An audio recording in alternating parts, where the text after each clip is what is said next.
Hi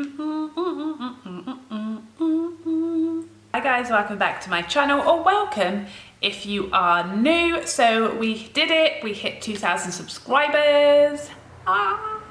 So as always, when we hit a milestone or something big happens, I love to do a get ready with me and chat to you guys and catch up and just let you know what's been going on with me. And I love for you to tell me what's going on with you in the comments down below. Without further ado, let's get ready together and catch up. So just to oh, my mirror is so low, I can't even see. Oh, it's gonna work. I think that'll have to do. That's gonna have to do, guys. So obviously I'm just going to be getting ready and chatting to you guys, so I may not remember to tell you what I'm using, but everything will be listed below if you have any questions. So yeah, so a week ago I woke up Monday morning and had hit my 2,000 subscribers, which was a lovely surprise. It was probably at least a couple of days earlier than I thought it was going to be, so that was nice. Had a little boost on a Sunday evening overnight, woke up and there we were, 2,000, so that was a good surprise to wake up to. I definitely think this last month has been like my sort of toughest month so far with YouTube. Because of all the issues with the demonetization and all that kind of stuff, it has been quite a tough month and just sort of not demoralizing, that's a bit strong of a word, but just frustrating, I guess, and all that stuff. And I've not been able to do, you know, a lot of the reviews that I had planned or that I'd wanted to do because I haven't got the money coming in anymore. So that's been frustrating, and I've done as much as I could with like my own money, but you know, it has been holding me back. So like subs wise, we have slowed right down because it is very hard to find new channels on YouTube. Like I get so many people say, oh, like how come you don't have more subscribers? And I'm just like, because they can't find me. It's so hard to find new channels on YouTube because you just get buried. There are just so many channels, you know, that getting found by new people is very hard, and really I've just found the only way to have people find you is when you review new products and they might be looking to see if these new products are any good. And I just feel like the sort of bigger YouTubers don't tend to do that as much anymore. I think if they're not getting sponsored, they're not in any sort of rush to review like new exciting products like I am, because we want to know, you know, are we gonna buy them? Are they worth buying? Are they any good? Whereas if you are a bigger YouTube, you've probably got sent them for free, so you're not as, you know, excited to try them out as like I would be. So that kind of gives you, you know, like a head start, I guess, on the sort of bigger YouTubers, that people would come to you instead of them because they haven't reviewed some of the products that you have. So that's kind of what I try to focus on in order to help people find me, is finding these new products that are exciting, that people want to know about, that I want to know about. And I just haven't had the money to buy them. I've had to make some budget cuts, guys, which is quite frustrating, but it is interesting because I do feel like there's been a lot of chat about like people at the top of the spectrum really having issues as well. So I watched this video last night about this girl. I wish I could remember her name, but I hadn't heard of her before, and now I can't find the video again, of course. But yeah, so I watched her video last night where she basically said that she sort of lost all her subscribers like overnight. So she had 600,000 subscribers and she uploaded a video one day and basically none of them watched it, no one watched it, and she just sort of thought, wow, you know, that was an unpopular topic or whatever. And then basically she never got her views back. They massively plummeted, and it was like something to do with the algorithm had just sort of messed her whole channel up.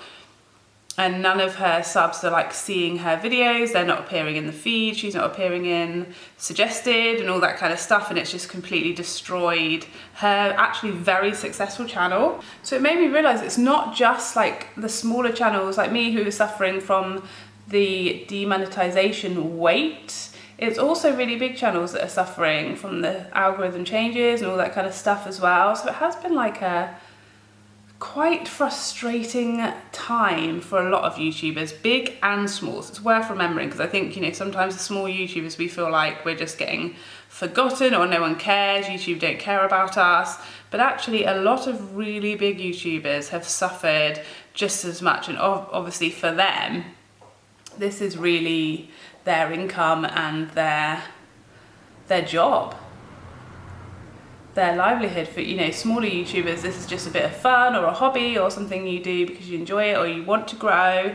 But when you're not there yet, you're not sort of relying on it as an income source because it's not providing you with one. So it's not, you know, as detrimental, whereas these things can really be really dangerous for a bigger YouTuber who's come to like rely on YouTube money, which I guess you really should never do, given that we've seen how fragile that is. I had a massive clean up on my social media this month because I just found like it's become a very depressing place, you know, especially like the beauty community. There is so much drama and negativity around like the beauty community, I feel, that I just don't, you know, for me makeup is fun, it's a place I come to like relax. Like my favourite, or one of my favourite times of the week is on a Sunday, which is really the only day of the week where I get to sort of take my time and do my makeup on my own without being, you know, harassed by children and husbands. And I just do it, you know, in my bedroom, no music, no sound, just quiet, and I take as long as I want, and it is like heaven. And that's what makeup is to me. It's like a little escape, a little place to go, like a little, just a me time, you know. It's supposed to be fun and relaxing and just peaceful and kind of therapeutic, you know. But I do feel like YouTube can, or social media can really go to a dark place in the beauty community, and I feel like this month has been again a lot of drama and negativity. And as someone who really suffers with like anxiety and stress, like I just don't really need that in my life, in the place that I come for tranquility. So what I decided to do was I went on a bit of an Instagram purge, and I unfollowed any channel that sort of gives me anxiety, where reading the comments is a really negative like vibe. I just got rid of them. I was brutal. I like literally unfollowed so many people. Anyone that makes me feel bad about myself, anyone that just, yeah, is like it could put a bit of a downer on my day, I just got rid of them. And it's not necessarily people who have done anything wrong or who are negative themselves. For example, I really love to follow, I think she's called Diary of a Fit Mummy, something like that. So I love her. She's basically a mega fit, beautiful mum. And she just sort of Instagrams like her life, like her training, what she does to work out, what she eats, that kind of stuff, as well as like mum stuff, you know, trips and stuff like that. So I found her and I started following her, really enjoy her page. However, that woman attracts the most amount of hate I've ever seen on a page on Instagram. Like, if you think Jaclyn Hill gets a lot of hate, go and check out that woman's Instagram, because it is just non-stop. It seems to come from the fact that she posts a lot on famous people's Instagram pages, like just comments on all their photos a lot, and I guess it's maybe like a bit of a tactic from her to get people to see her page, which obviously works because she's got over 1 million followers. Yeah, and people seem to take a real sort of offence to this and find her very annoying that they just see her name everywhere, and she's always commenting, but she's always like, she comments such lovely comments, really nice, supportive, like friendly, lovely, empowering comments. So I have noticed, you know, her commenting on this. I do see her everywhere, but definitely hasn't upset me or made me hate her. I just kind of always think, oh, there she is again. I was like, she's so sweet to everyone. So anyway, because of this, she seems to get a huge amount of like hate and abuse on her own photos and on her own comments, and even on like people replying to her comments on other people's photos, just telling her how much they hate her and how annoying she is and go away, and how she isn't fit and she's, you know, like calling her name, saying she's fat when she quite blatantly obviously is not. Just things like that, and it just, you know, it became such a negative for me reading her comments because they were just vile and just really irritating and just such like aggression and hatred towards her and just horribleness that I felt myself getting really stressed reading it and seeing it. And so I was like, you know what? Not that it's her fault at all, but obviously that page has become just a hive of hatred. I thought it's not healthy for me to read this amount of hatred and negativity and like horribleness. It's almost like I felt like it was polluting me, like it's getting inside me, and it doesn't even involve me. It's not even about me or anyone I know. So I had to unfollow, and that kind of was the like catalyst for me making that decision. That I was like, well, if I'm going to unfollow that page, I'm also going to unfollow any other page that, you know, has a lot of negativity, either from the page itself or from its followers. If there's a lot of, you know, abuse in the comments or a lot of rowing or a lot of attacking in the comments, I'm just going to get rid of all of it. I would massively recommend you do the same thing. I even thought about just deleting my Instagram altogether and my Twitter as well, because Twitter is just as bad. But yeah, I did actually think about just quitting Twitter and Instagram and just keeping literally like Facebook with my own friends and the safe place. I do actually get a lot out of it and I do actually really enjoy it. So I was like, that's like biting off my nose to spite my face, do you know what I mean? Now that we've got to 2,000, so if you are new or you didn't watch my last like sort of chattier video about YouTube, then my goal for year 2 on YouTube, so this, I just had my first year anniversary, so my goal for my second year anniversary is to hit 10,000 subs, which when I set it was going to be really, really, really hard. Given that my goal for year 1 was 1,000, it was obviously quite a lot more for year 2. But I wanted it to be really hard, otherwise why set a goal if it's too easy? So I wanted it to be really, really hard, but you know, potentially achievable if I work really, really hard and all that kind of stuff, and it goes well and I'm successful and blah, blah, blah, blah, blah, blah, blah. At the point at which I set that target, I hadn't been demonetized, or maybe I just got demonetized and I didn't really realize the knock-on effect that it was going to have on me and my channel. So my subs have slowed right down as far as how many I get. I think I was at that point, I was getting like 200 a week, whereas now it's gone down to about 80 a week, 70 or 80. So obviously I'm quite far off being able to hit that 10,000, but I hope obviously things will pick up and I'm not going to change it. I'm going to keep my target what it was, and just keep going for it. Just see what I can do. Just do my best and see what I can do. I wanted to do a giveaway for ages, but I wanted it to be like a big sort of goal to get to before I did my giveaway. Obviously you guys know I'm not a big channel. I don't get free makeup sent to me. I'm not minted. I don't have makeup coming out my ears to give away. I certainly don't have makeup that hasn't been used, which obviously for a giveaway, it needs to be like untouched, brand new stuff. And I just really don't have makeup that hasn't been used, like sitting in my drawers, because I'm just a normal person. So I've used like, you know, all the makeup that I have. So anyway, I wanted to do a giveaway anyway, but I wanted it to be like a really big celebration of like a big goal before I did the giveaway, because I obviously can't do them as often as like big YouTubers, and I also didn't want it to be rubbish. Like I wanted there to be a real good prize, like a prize that was worth entering, that really was a lovely prize for someone who's kind of subscribed to me in my earliest days, you know, before we get to double figures of the thousands and all that kind of stuff. But I wanted it to be a good goal for me to reach before I did my giveaway. So I've decided to do it at 5,000, which will probably be a good few months away yet. But I've had such a good idea of what I want to do for my giveaway that would, you know, not cost me hundreds of pounds of buying brand new makeup, that wouldn't be like all Tesco's makeup so that it was cheap for me to buy, and was actually a really good prize that people would really appreciate and really want to win. So what I've decided to do is I'm going to let you guys choose a foundation. So when I get to 5,000 subs, I'm going to do my giveaway. And all you'll have to do is you'll have to be subscribed to my channel, and I'll do the giveaway like video announcing it, and you'll just have to comment on that video telling me what foundation you want and what your shade would be, and then I'll pick a winner.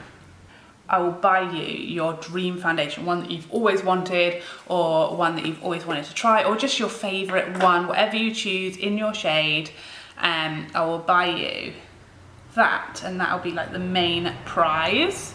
And then in the meantime, before we get to doing the giveaway, I've been like already, and I will continue, like stockpiling amazing samples. So I'm going to include loads and loads of really high-end amazing samples and put it all in a lovely makeup bag, and that is going to be like the whole prize. So you'll basically get to choose your own foundation, whatever foundation you want, in whatever shade, and then you'll get a load of other amazing samples, foundation samples, high-end makeup to try as well in with your prize. I feel like a lot of giveaways, they're either like so amazing that a billion people enter and you never ever win, like Jaclyn Hill's Christmas giveaways, like incredible, but obviously 99% of the millions of people do not get to win. And then you get giveaways that have a lot of crap that people are just putting in because they don't want it, or they haven't used it because it's, you know, not good, or they don't like it, or it's the unpopular stuff. You see a lot of like giveaways where you're like, I don't really want anything in there.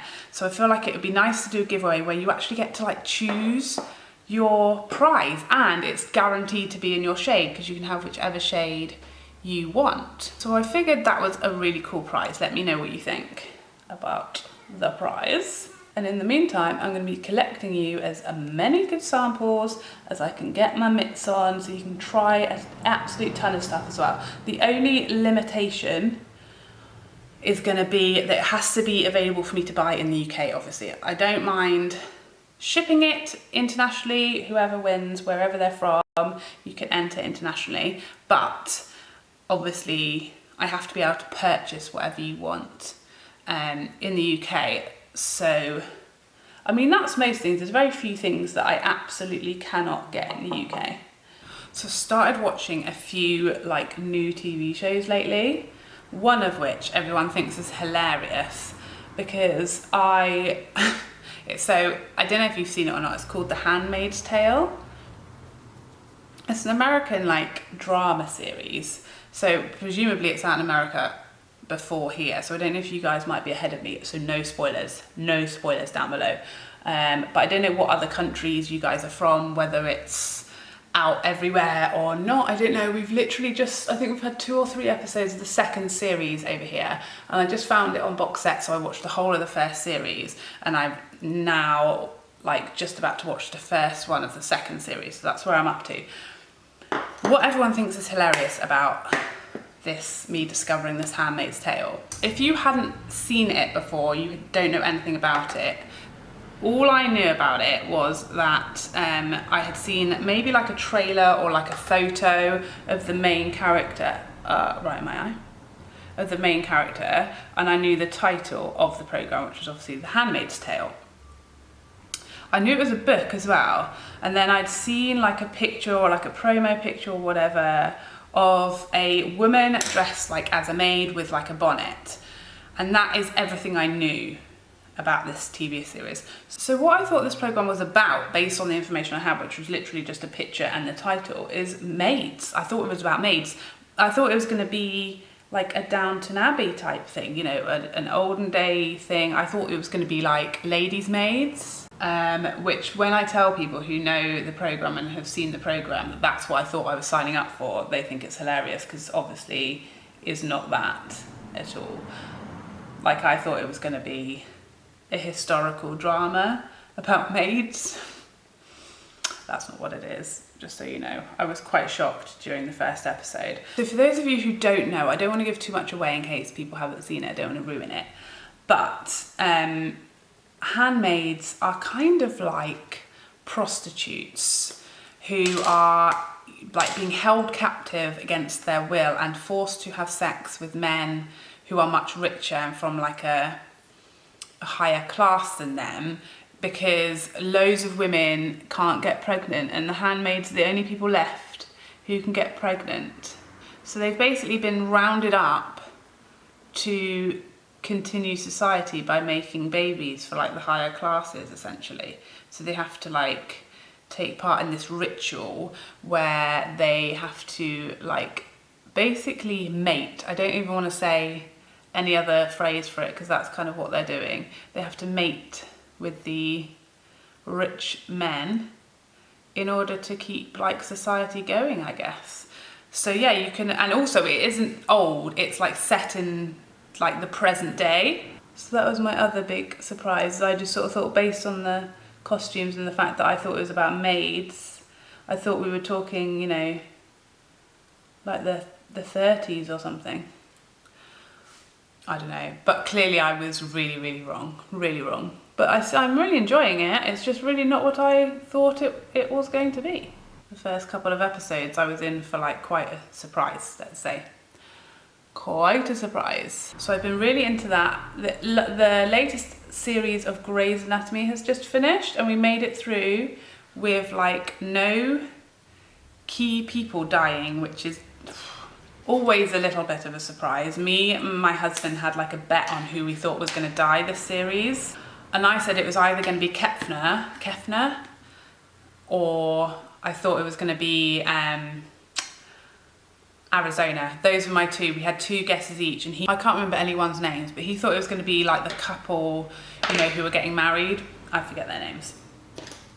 But I'd definitely say I was closest, wouldn't you? Because one of mine actually very nearly did die. So I'm going to take that as a win. Still mad at the fact that Derek died. I haven't really got over the fact that McSteamy died, to be honest. That was like my first heartbreak.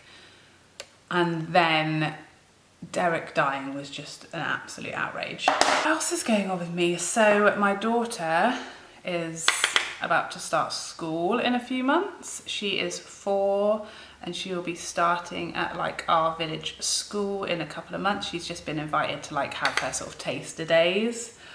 Oh my God, I can't tell you the pain this causes me that she's like leaving me, because obviously I've spent every day of her life with her. I mean, even before her life, she was in my tummy. So, you know, I've spent effectively 5 years joined to this child. And now she's going to be apart from me like 9 till 3 every day in the week, and it's just heartbreaking. And I'm like going to stop being like the best person in her life pretty soon. She's already got like little friends, but obviously like mummy is best friend. I feel like once she starts school and she properly makes, you know, best friends and stuff like that, it'll be like the end of our relationship as we know it. I won't just be the all-consuming everything in her life. Obviously she has her daddy, but she is very much a mummy's girl, and we are like inseparable besties, and we'll always be close, I hope. But it, obviously, before they start school, you are just their whole entire world. So that is really sad, and I've been struggling with that. What I'm kind of looking forward to, and what I'm sort of like comforting myself with, is once she starts school, I will get a lot of time with my little boy by myself, which I've never had, because obviously that once he was born, she always was here, whereas when she was born, she was it. So I had, me and her were together, you know, all day, every day on the whole like year of maternity leave. And then when I went back to work, I only went back 3 days a week. So I had her, you know, 2 days, just me and her every day. And then I dropped down to like 2 days once I had my son. And so, yeah, but she was always there. So I never had like proper one-on-one time just with him. So that I'm looking forward to, and I'm kind of comforting myself with that as much as I am losing my time with her, I'm gaining time with him. So that's something, I guess. We've been trying to sell our house for like the last few months, but no one wants to buy it. I think when we bought our house, it was like an utter wreck, and we renovated the whole thing, and we put a huge amount of value on the house, and we kind of felt like it would be good to get some of that value out, like either buy a bigger house or a better house in a better area, or to buy a similar house like and, you know, renovate again and have a lot of like money left over from the sale. And obviously we were thinking, you know, if we sold now, we can move and be in our new house, wherever that might be, in time for my daughter to start school there. That hasn't happened, so we haven't sold it, and it's now, where are we, like the end of May. So now we're thinking, if we sell now, fine, we can probably just about move in time for her to start the new school. But if it carries on for another month, we don't sell, then we'll probably have to take it off, because she has to start school and we need to know which school we're sending her to. So that's a bit stressful, and it's been really frustrating because we've just kind of felt like we just don't know what's going on. I think we do live like in the sticks in a really small village, so I guess for a lot of people the location maybe is like too in the sticks or whatever, I don't know. Been really hard just with, like, you know, if you're like me and you're a very anxious person, have a lot of anxiety, to not know where you're going to be living and to not know where your daughter is going to be starting school, and all of that stuff is quite stressful. So that has been like a fun time for me. So that is it. That is everything I have to tell you guys and to catch you guys up on that has been going on with me recently. I just want to say a massive thank you to all my new subs that have got me up to 2,000, and of course mostly my oldest subs, my subs who have been here, my day oneers, my subs who were here when I wasn't even into 10. Please comment down below and tell me if you know what number subscriber were you. Were you like under 100? Were you under 1,000? Are you really, really new? I would love to know who was like here from day one. Do you remember who was my first sub? They've probably already left me. They probably subbed and have long gone by now, but who knows? Let me know what your sub number, if you know it, was down below. Thank you so much for your support over the last year and a bit, over the last 2,000 subs. Let's get to 5,000 so we can do that giveaway as soon as possible. I'm so excited. Who's it gonna be? Who's it gonna be? What are they gonna choose? If you aren't subbed, make sure you sub so we can do that giveaway sooner rather than later. And I hope to see you again really, really soon. Bye, bye, bye, bye, bye, bye.